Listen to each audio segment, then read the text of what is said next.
नमस्कार मित्रांनो, मी प्रमोद जगताप, प्राची ड्राइव्ह स्कूलमध्ये तुम्हा सर्वांचे खूप खूप स्वागत. बऱ्याच जणांना असं शंका असते, असा डाऊट असतो का चढावर गाडी चाललेली आहे, आपण घाट चढतोय, घाट चढत असताना कोणता गेअर वापरला पाहिजे. याचं सरळ एकच विषय तुम्हाला सांगतो का जसा चढ असेल, चढ किती उंच आहे, तुम्ही गाडी चढवताय वरती, खाली जमता तुमचा चौथा गेअर आहे, तुमची गाडी चौथ्या गेअरवर चालली 40च्या पुढे, जसं जसं तुम्ही वर जाल तसं गाडीचा स्पीड कमी होईल. गाडीचा जसा स्पीड कमी होईल त्यावेळेस आपण काय करतो, स्पीड कमी झाल्यावर काय करावं लागतं, गेअर कमी करावा लागतो, बरोबर.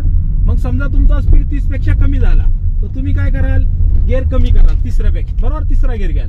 अजून तुम्ही वरती चालले, परत गाडी आहे ना तर स्पीड कमी होईल. बरं, गाडीचा स्पीड ज्यावेळेस कमी होतो आणि गेअर जास्त असतो गाडी व्हायब्रेट करायला लागते.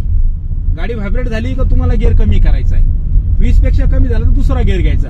हे लक्षात ठेवायचं. ज्या वेळेस तुम्ही गाडी घाटात वरती चढत असाल, जसं जसं वरती जाल जसं जसं गाडीचा स्पीड कमी होईल त्याच्या हिशोबाने तुम्हाला गेअर कमी करायचे, हे लक्षात ठेवा. ओके.